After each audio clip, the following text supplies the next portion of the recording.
Super star Mahesh Babu హీరోగా శ్రీలీల మరియు మీనాక్షి చౌదరిలో హీరోయిన్స్గా మాటల మాంత్రికుడు త్రివిక్రమ్ తెరకెక్కిస్తున్న అవాంటెడ్ మాస్ చిత్రం గుంటూరు కారం కోసం అందరికీ తెలిసిందే.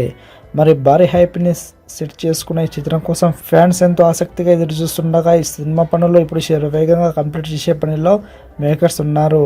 అయితే ఈ చిత్రం పోస్ట్ ప్రొడక్షన్ సంబంధించి లేటెస్ట్ బజ్ తెలుస్తుంది. దీని ప్రకారం ప్రస్తుతానికి మరో సగానికి పైగా పోస్ట్ ప్రొడక్షన్ పనులు కంప్లీట్ అయిపోయాయంట. మిగతా సగం కూడా త్వరలోనే త్రివిక్రమ్ అండ్ టీం ఫినిష్ చేస్తున్నారని తెలుస్తుంది. మరి సినిమాకి ఇంకా 2 వారాల వ్యవధి మాత్రమే ఉంది. చూడాలి ఈ గ్యాప్లో ఎలాంటి అప్డేట్స్ అండ్ ట్వీట్లు వస్తాయో అనేది. ఈ చిత్రానికి తమన్ సంగీతం అందిస్తున్నారు. అలాగే హారిక హాసిని వారు నిర్మాణం వహిస్తున్న సంగతి తెలిసిందే. మరిన్ని అప్డేట్స్ కోసం మన ఛానల్ని సబ్స్క్రైబ్ చేసుకోండి.